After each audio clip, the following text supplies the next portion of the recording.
Hey everybody, welcome to Hit Rewind. This is another episode of Movies from 1992. I'm your host Michael, and Jacob's on the other side. Hello. Hello everybody! Hello! I watched, this is not from 1992, but I watched What's the Worst Could Happen with Martin Lawrence and Danny DeVito. Not a good movie, but John Leguizamo, I was wondering why he would take, kind of a smaller supporting role, but he gets to play so many characters in this movie, and every time he fucking kills. It's really the only good thing about the movie. It's John Leguizamo, yes. Pretty much doing what Peter Sellers had to do. Yeah, basically, yeah. But back to, sorry, I got distracted there. But let's start off. What's the first film from 1992 this episode we're discussing? Let's start off with Out on a Limb. Okay. Had you ever seen this before? Had you even heard of this before? No, I hadn't heard of it before, but my God, what? And it sounds like the imagination of a story that a kid would make up as they're presenting in, school class, which is where this movie sets up. Yeah, it's a movie that Universal had no faith in, even though Francis Weber had been a guy who had produced a lot of American adaptations of his French hits.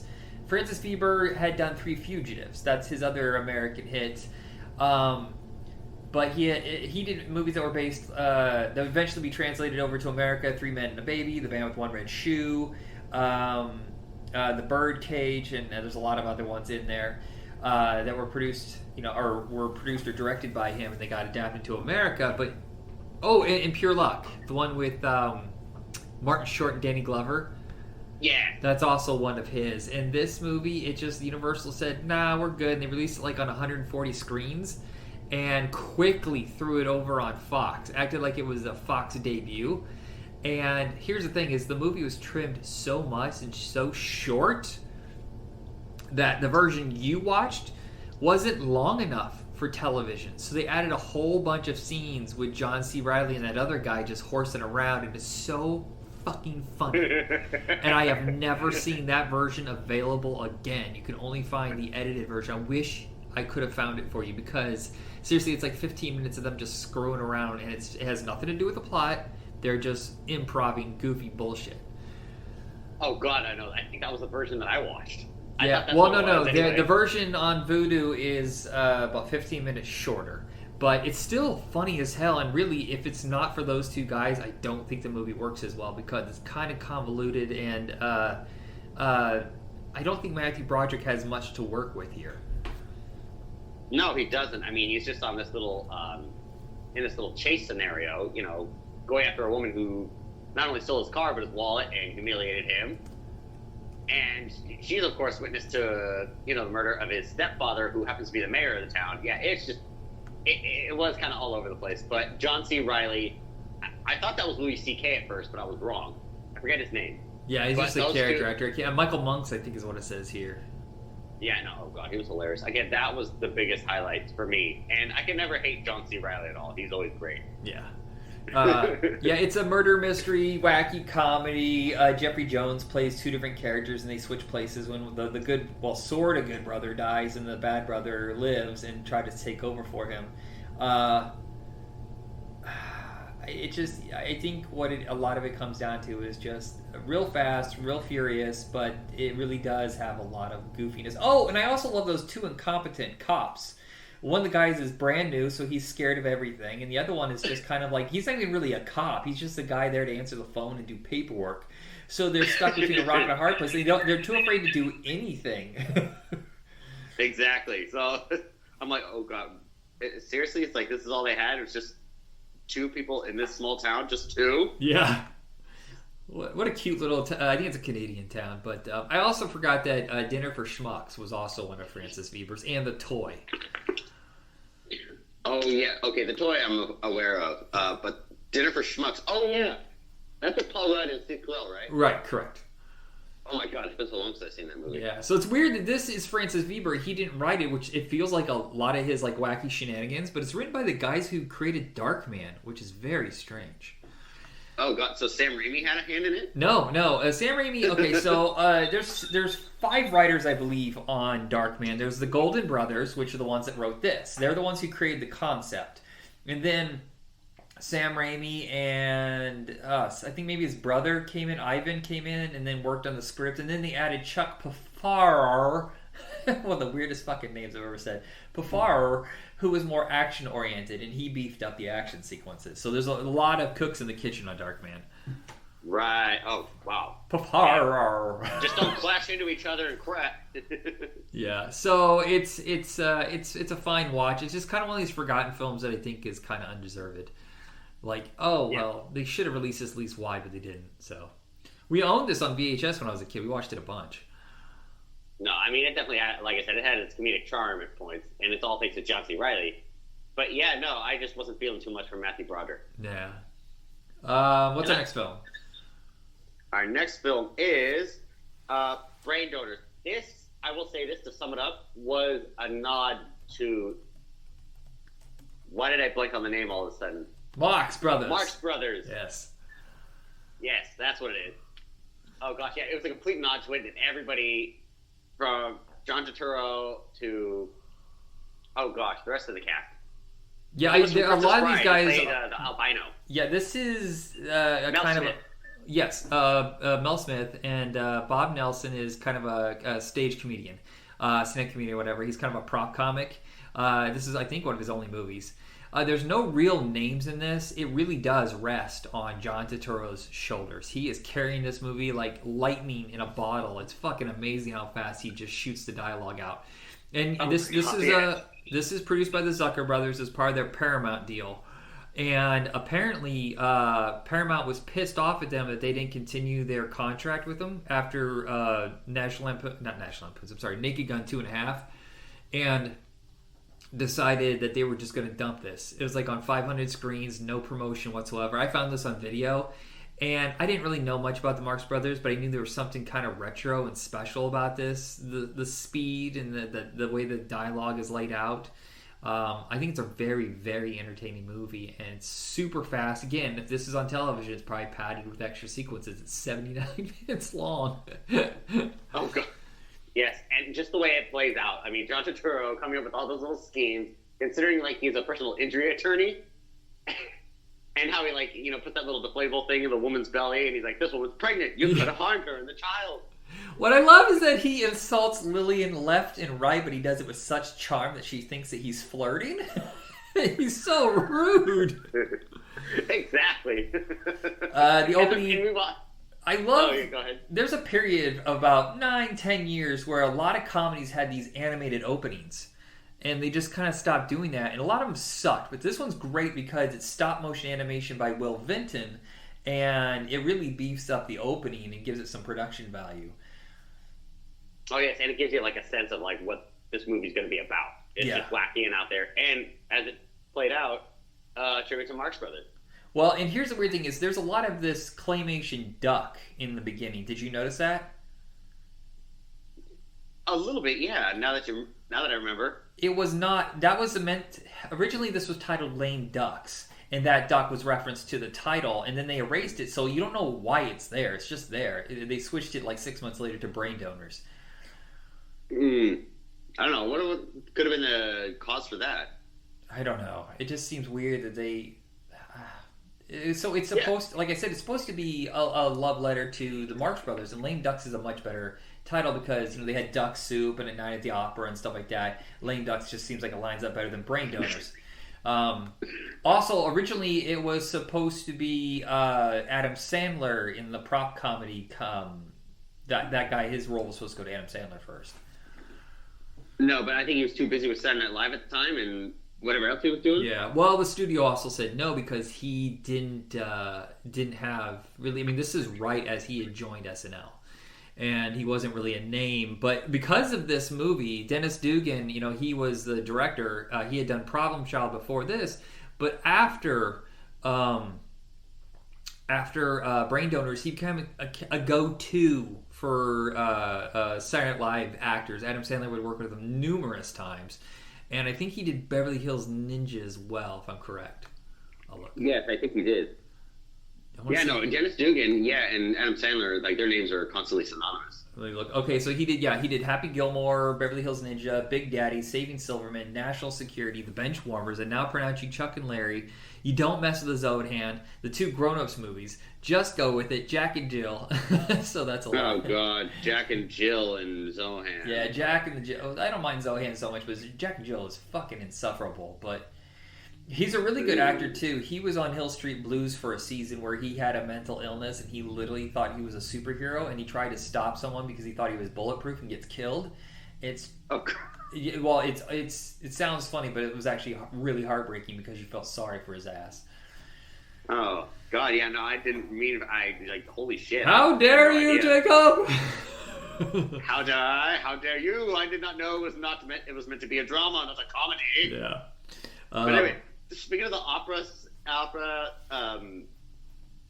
Speaking of the opera, I love when they're at the opera at the ballet in Brain Donors, and he's just being rude to some of the people in the guests. He uses that one lady's hat as an ashtray. It takes off. Oh God, yeah. You would think the ballet wouldn't have a lot of jokes to mind, but man, they milk it for everything it's worth. Oh God, absolutely. And honestly, like the behind the scenes stuff that they're joking about, I'm like, I wouldn't be surprised if that happens. Yeah. Especially after seeing Black Swan. Well, I was thinking of the joke that the Zucker brothers had done earlier. I want to say it was in Top Secret where they had like huge cod pieces and they're bouncing off them. Am I wrong? Yes. No, you're absolutely right. Okay. Okay. Now, next movie. Are we heading to the next? Yeah. Sorry, I was waiting. I was waiting on you. I was like, wind up with no pitch. Okay, here's the wind up. House Sitter. Okay. Yeah, this is actually the first we're discussing that was a hit. There's 2 hits and 3 bombs. I think they're all like, they kind of have this high energy shenanigans kind of to it. Maybe not so much White Men Can't Jump, but a lot of them are kind of screwball comedies. And this is like the winner of the bunch. There was another one where it was Once Upon a Crime, which was a star-studded flop. And I thought about adding that one, but it's terrible. I can't believe you got so many good people and a good director, and it sucks ass. Have you ever seen that Once Upon a Crime? No, it doesn't sound familiar. Yeah, it's John Candy, Sybil Shepherd, James Belushi, Joe Flaherty, and I think it's directed by Eugene Levy, I think it's directed by Joe Flaherty, and the house has Eugene Levy. And it's like an international crime thing or whatever, caper. It sucks ass. I'm sorry to hear that. Yeah, it was a bad year for screwball comedies, and House Sitter's the only one that burned bright. I just love how it opens up. Steve Martin's, surprising his girlfriend with a house, and he proposes to her, and then she says no. She doesn't take it seriously at all, and the look on his face, that smile but defeated smile. Yeah, you can't beat that. And it's directed by Frank Oz as well, and they have chemistry. Yeah, well, Frank Oz worked with Steve Martin, I think 5 or 6 times. They really were a great pairing. Oh, absolutely. No, you can't deny that. I mean, especially after Dirty Rotten Scoundrels. Yeah, well, the first time they worked together was the Muppet movie. Oh, wow. Yeah, and then years later they did Little Shop of Horrors, Dirty Rotten Scoundrels, this. I know Bowfinger, and I feel like there's another one in there somewhere. I'll have to look. But this is also from, at the time, you remember when you would see the name Imagine Entertainment and know you were in for a good time? Yes. Then I don't see it anymore. I feel like the power of Brian Grazer and Ron Howard has faded. Which is sad. It's because they still do such a great job. They don't get enough. They still got it. Yeah. But no, I just love how Goldie Hawn just played along beautifully in her role. Being the scan artist, making up the stories, throwing people for a little curveball. But at the end of the day, she does realize what she's getting herself into, and ends up kind of feeling for Steve Martin. Yeah. Well, you feel sad for both of them. They're both a little pathetic. And not in a, I feel sorry for him like a George McFly kind of way. It's just, they're broken people in one way or another.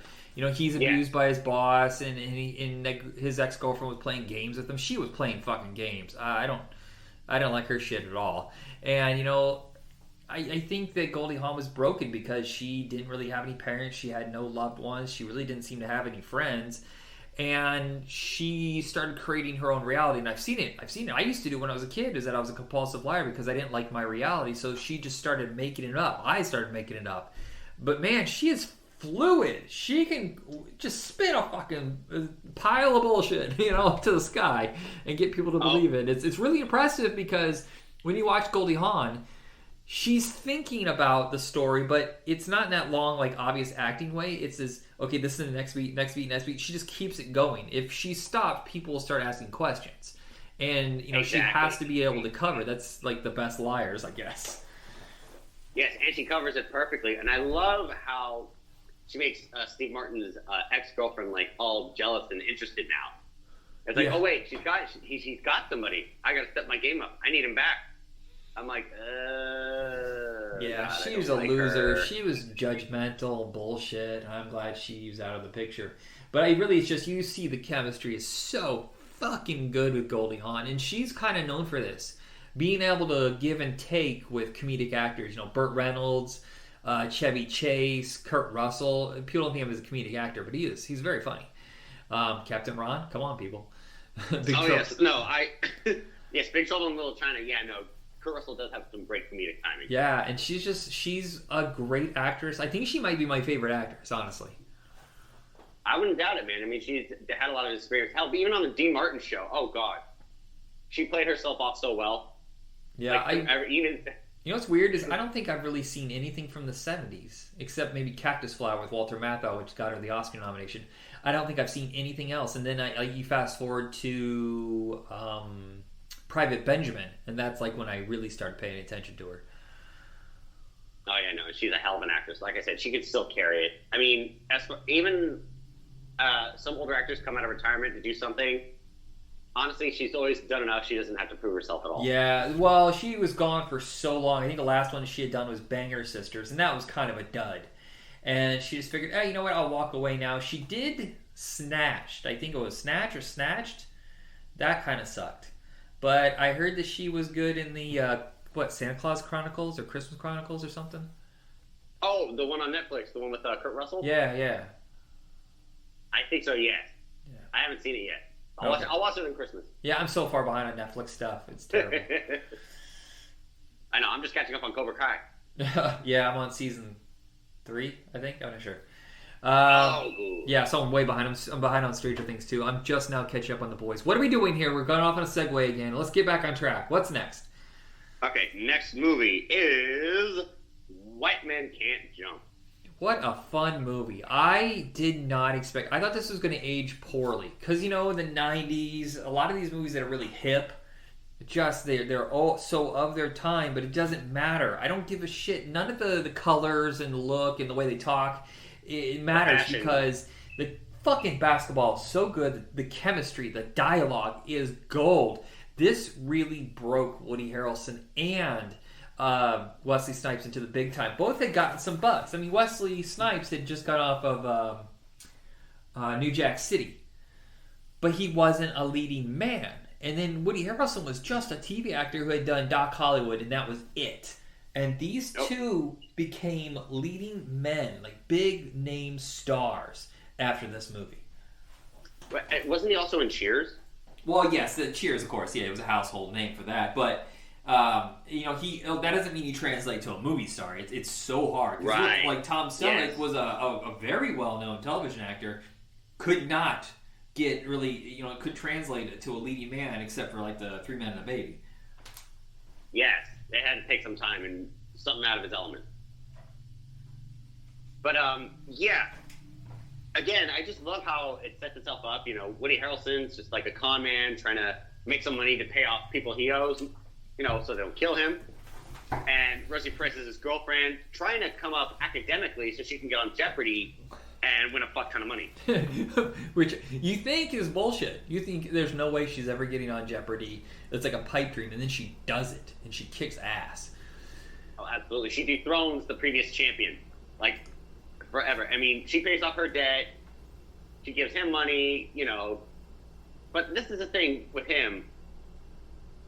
He always ends up taking bigger risks and losing it all.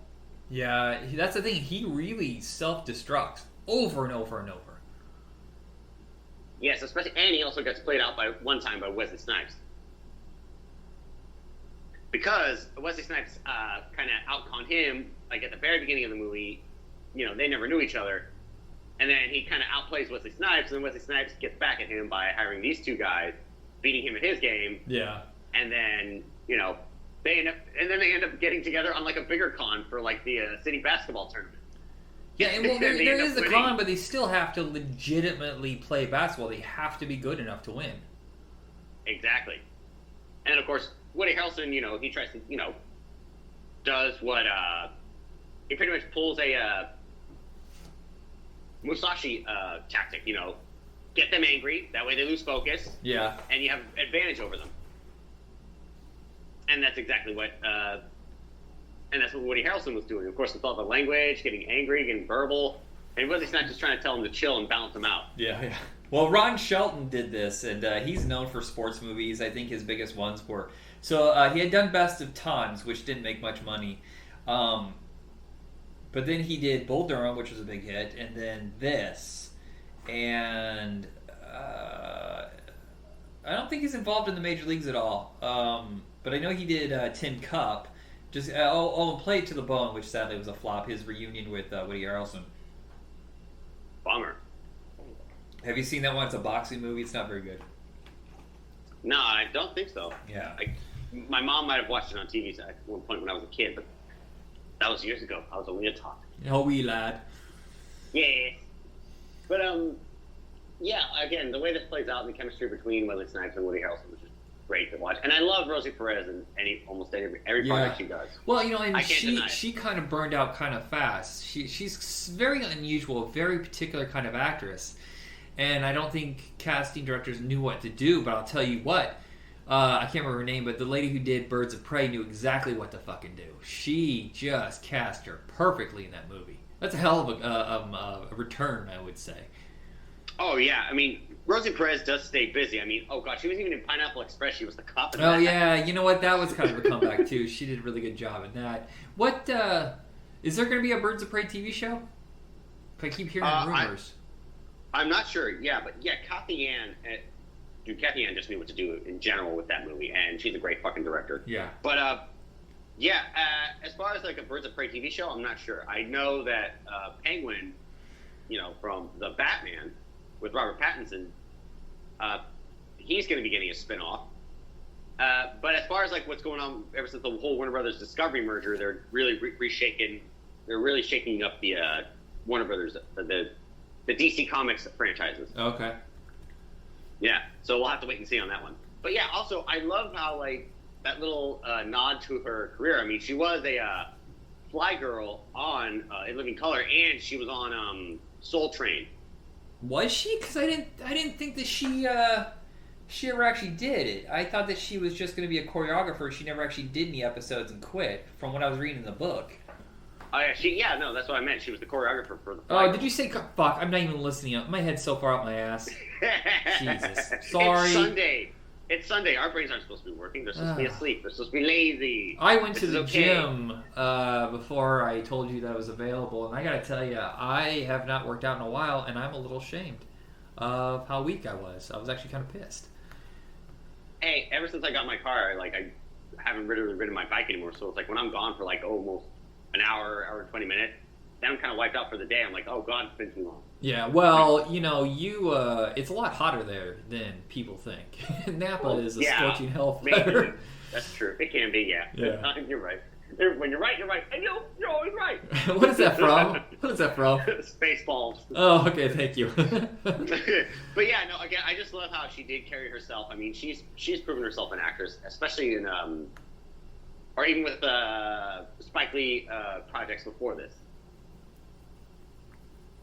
And, okay. Yeah, and again, yeah, she'll always be a personal favorite to me. And I like, again, it was kind of surprising to hear her not say "fuck you" so many times to someone, though. I live for that kind of Rosie Perez moment to have her tell someone fuck you. To have her tell someone "fuck you." Fuck you, Joey.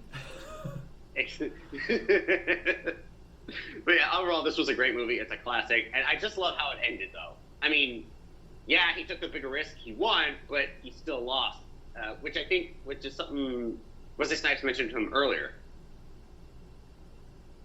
Yeah, he just he couldn't control himself, and the nice part is the ending is kind of like more honest than a lot of Hollywood movies. Like, oh, they always fuck up is fine, everything is back to normal. No, he has to deal with his choices. Yeah, exactly. Yeah, Rosie Perez left him for good this time. But hey, he paid off his debts though. Yeah. I just love how they just took a picture of him with him bleeding out of his mouth. I guess it's like, well, they just do that just to set examples. So it's like, wait, did they even kill all the other people before? All right, so what is our final film? Our final film, I think, is like one of my personal favorites, and I remember seeing it in, I think, drama production. Oh, really? And yes, I guess it was like was it drama production or was it film study? I'm thinking, no wait, film study. It was film study. Never mind. I take that back. Yeah, it was for film study. We were watching Noises Off with Michael Caine. I absolutely love this movie. I love the comedic timing, especially, having some expertise and experience, working behind the scenes in drama. Yeah. Oh God! Like the madness. So many... I've been on both sides. I mean, I only acted once, but I did a lot of. Well, that's what my degree is in. Sorry, I'm choking for some reason. But yeah, there's madness at all times, running around like a lunatic, and frankly, this gets a lot of it right. But this is such a complicated movie because it is literally showing two different plays at the same time. Oh God, yes, exactly, just like Soapdish. Well, sort of. Yeah, I guess it is. This is about speed. This is screwball comedy, so there's wackiness. And this is all timing. The part where they're passing around the wine bottle to keep it from Denholm Elliott is one of the absolute masterpiece of comedic movement. I know that sounds really sterile when you say it out loud, but it was. Let's go through this cast real quick. Yeah. We have Michael Caine as the director, who yes. has gotten Julie Haggerty pregnant, is losing his mind from the stress of the play. We have Denholm Elliott, who is a drunk and on the end of his career or whatever. I think this was really right before he passed away. And they spend the whole movie trying to keep him away from alcohol. We have Marilu Henner as like kind of the hotsy-totsy, sassy one. We have Nicolette Sheridan as the, well, let's be fair. She isn't given a whole lot to do except being in her underwear, which is kind of rough for her, I would say, as an actress. Yeah, she's like the clueless to like the whole lingo of theater production. I mean, she's not super stupid, but she's just trying to stay on top of things, and everything going on around her is chaotic, and she's like, what the hell? Yeah, and John Ritter is dating the lead, Dottie, played by Carol Burnett, and she's kind of like a past her prime theater TV actress, and this is kind of like her last big thing. But there's also the idea that it's possible that Christopher Reeve's character is also with her, so everybody's mad at each other. John Ritter is trying to kill Christopher Reeve the whole time, and then we have Mark Lynn Baker, who had just come off of Perfect Strangers, and he's like the backstage director who's always running around like a lunatic trying to stop things, but he's also forced to play characters because the timing of everything is off, and it's just madness how crazy everything is. Oh God, yes. I mean, yeah, the first night when they go through first rehearsals, everything just goes smoothly. They'd have some like hiccups during rehearsal, but they managed to get played through in the end. The second one they get away with so easily. And again, yes, just the comedic timing where everyone's just like kind of yelling, not yelling, but they're mouthing like they're yelling. Yeah. Christopher Reeve and Julie Haggerty, like, no, not Julie Haggerty, Marilu Henner, like, where's Southend? Well, there's the whole thing with John Ritter trying to kill him with an axe, and the axe is being passed around at the same time as the wine bottle, and everybody's moving in this speed. And the rehearsals on this must have been insane. And Peter Bogdanovich he's kind of a director that's been forgotten. He disappeared for a while, and he occasionally does movies, but he was known for, I didn't know he died this year. Yeah, he died this year. I didn't know Peter Bogdanovich died. He was known for kind of wacky comedies, and he had done like a lot of stuff that just bombed, honestly. He had become famous because of The Last Picture Show. That's one that made Sybil Shepherd and Jeff Bridges famous. He had done Paper Moon. Nickelodeon was kind of a hit, but after that it just kind of all fell apart from him. And a lot of it has to do with the fact that his girlfriend at the time was Dorothy Stratton. Now, you're kind of young, so do you know who Dorothy Stratton was? Please do enlighten me. I don't know. Dorothy Stratton was the Playmate of the Year in 1980. She had been signed to do some movies, and one of them was Peter Bogdanovich's movie They All Laughed, which also has John Ritter, and it's a screwball comedy. And she was killed by her ex-boyfriend. And there's a really famous movie about it starring Eric Roberts as her crazy boyfriend, and what is it? Meryl Hemingway plays Dorothy Stratton. I think it's on HBO. I think that's where I saw it. It's truly an astonishing production. I mean, sadly, it's a true story, but that broke him, and he rarely ever directed after that, and it's kind of sad. But Noise is Off was towards the end where he took a big, long break. Oh, yeah, but I felt like Noise is Off just, again, played out beautifully. Yeah, I can't believe this is another one where Disney, a studio just dumped it. I don't even think it was released wide, which is a fucking shame. Okay, no, just at the beginning, I'm never going to hear, when I read Sardines, like, on a label, as I'm shopping, I can't help but hear Michael Caine scream, "The sardine!" Sardine! I love her fucking bullshit English accent. Carol Burnett's is so over the fucking top. It's insane. Like, sardines, mister! It's so British. Yeah, the Cockney accent. Yeah, it's so insanely British. I know. Oh, God, she plays it so well. And I love how she gets back on John Ritter by, like, tying his shoelaces together. She had dumped him. Things were working out. And, of course, Christopher Reeve just left his wife, but he's comforting... But, him comforting Carol Burnett is what led John Ritter's jealousy. Yeah. Well, what's funny is one thing can derail a play. It really can, because when I was the second lead in a screwball comedy called Lend Me a Tenor, all that happened, I swear to you, was the lead looked at the butler, and instead of just saying the line, he gave him a funny look, and we all lost it. And the play could not continue. I could not get the lines out. I tried as hard as I could to stop laughing. And they're all frozen, all staring at me, trying to get the line out, and I can't. I just fucking can't. And I said, instead of saying my line, I said, just go, under my laughs, whatever, and then we all left the stage, whatever. And that's what happens with this. Like, a phone cord fucks up everything. Sardines falling off the plate fucks up everything. It's just these little timing things. And I didn't know this also, that Spielberg produced this. Oh, God, he did. Spielberg produced this and touched Kathleen him still. Kennedy did. He still dumped it. What a bunch of fucking assholes. I'm surprised he ever worked with him again. Yeah, I know, exactly. Shit. I mean, because I saw Kathleen Kennedy and Frank Marshall's name pop up, and again, they're always working with Spielberg. Yeah. So I was like, holy shit. Like, knowing that, they just dumped it? I thought it was a fucking masterpiece. I think... It was a masterpiece, and it had a happy ending, thankfully. Yeah. I think right after this is when Frank Marshall and Kennedy left. I think that maybe this experience rubbed them raw, or they got a better contract, because he directs Alive with Ethan Hawke next year. Like a year, like literally a year later, and then he does Congo. He did a few other movies, but then it became like Parks and McDonald became Steven Spielberg's go-to producing partners. Yeah, I don't even see Frank Marshall's name anymore, but you do see Kathleen Kennedy, obviously, because she's in charge of Lucasfilm. Yes, handpicked by George Lucas himself. Yeah. But that sounds like it's the end of our film discussion. 5 films this time. Like I said, we got a bunch of movies to cover in 1992. It's insane. But I'm going to cap it. I'm going to cap it at 6 episodes. So this is episode 4, I believe. Yeah. Is it episode 4? I've lost track. Yeah, I lost track too. I'll have to look.